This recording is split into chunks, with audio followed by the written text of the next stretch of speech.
अभी पहलगाम में जो हुआ आपके सामने है। कई पाकिस्तानियों को भारत सरकार पाकिस्तान भेज रही है, लेकिन सीमा हैदर की बात हो रही है कि उनको भी भेजा जाए। आपके क्या राय, क्या उनको भेज दिया जाए पाकिस्तान? देखिए, हम तो ये कहते हैं जो मजदूर हैं वो पाकिस्तान के हैं, अमेरिका के हैं, सऊदी अरब के हैं और भी किसी कंट्री के हैं, अगर वो आपके देश में आए हैं आप उनकी जांच करें। अगर कोई व्यक्ति गलत है तो आप उसको उसके देश बाई इज्जत भेजें, ना कि उसको हथकड़ियाँ लगा के भेजें, ना कि उसको अपमान करके भेजें।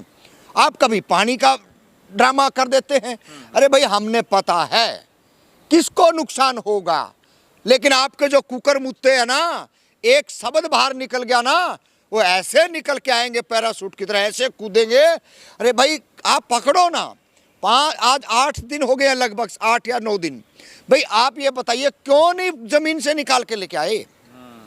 400 किलो पलमुमा में हमला हुआ, वो आज तक आरोपियों का नहीं पता, उस सामग्री वो कहां से आई उसका नहीं पता चला। तो कहीं ना कहीं बहुत घालमेल है। और भाई आज जातिगत जनगणना की ओर मैं कह दूं, उसी में आ जाओ। क्या उसी घालमेल में क्या सीमा हैदर का कोई कनेक्शन तो नहीं है? क्या वो आईएसआई की एजेंट तो नहीं, क्योंकि पाकिस्तान से आई? देखिए पाकिस्तान से कितने लोग आ रहे हैं, पाकिस्तान बिल्कुल हमारे नजदीक है, यहाँ से 300 किलोमीटर पे पाकिस्तान है। भाई अच्छे लोगों को कोई भी है, ठीक है, उसकी मन है उसका यहाँ रहने के लिए, और तमाम देश की मीडिया ने दिखाया, तमाम बड़े बड़े सुप्रीम कोर्ट के वकील भी उसके साथ खड़े हुए, वो गलत नहीं है तो रहना चाहिए।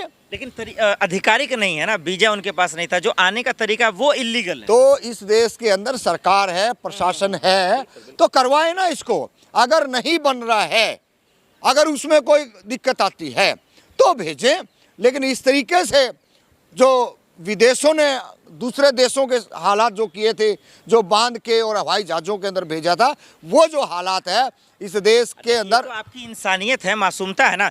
लोगों को तकलीफ ये है कि सरकार आखिर क्यों नहीं उसका वीजा दे रही है या आधिकारिक बयान दे। क्या सरकार का कोई खेल है? सरकार जानबूझकर उनको रखना चाहती है? देखिए सरकार, आप देखो ना, सरकार है, हम 90 से 85 से सरकार को देखते आ रहे हैं। बहुत मतलब हम 85 के अंदर 80 के अंदर खूब उछल कूद कर रहे थे, और उस दौरान भी बीजेपी की सरकार सत्ता में आई थी। बड़े रंग रलिया मना रखे थे, पूरे का पूरा अटैक चल रहे थे, और इधर से हवाई जहाज चल रही, उधर से आ रही, सू ऊपर नीचे हो रहा। ये 80 और 85 की बातें बता रहे हैं हम।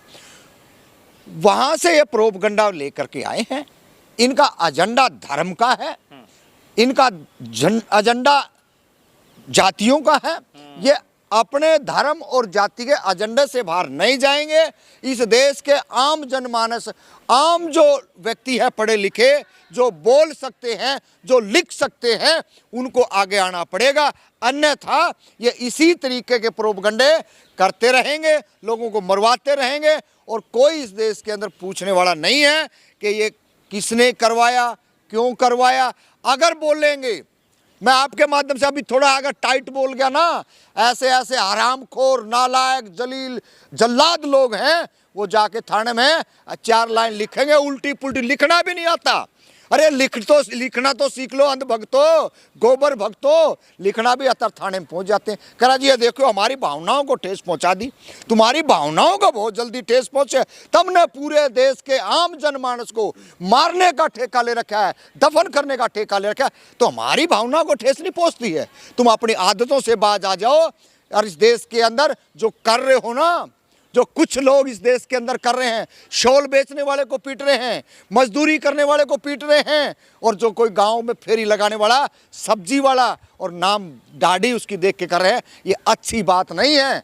अगर गलत है, थाने बने हैं, आप कंप्लेंट दीजिए, सामाजिक संगठन है, आप उनके हैंड ओवर करिए, और उसकी जांच अगर गलत है तो उसको भेजें। अन्यथा किसी भी व्यक्ति को, किसी जाति का हो, किसी धर्म का हो, किसी के साथ गलत नहीं होना चाहिए। ये तो बहुत अच्छी बातें आपने कही, लेकिन जो जिस थाने का आप जिक्र कर रहे हैं, जिस एफआईआर का जिक्र कर रहे हैं, वो तो आप ही जैसे बोलने वाली आपकी बहन होगी, न्यासी राठौर पर एफआईआर दर्ज हो गया, तो डरेंगे नहीं ना हम लोग। हमारे ऊपर भी खूब, अभी 1 महीना नहीं हुआ।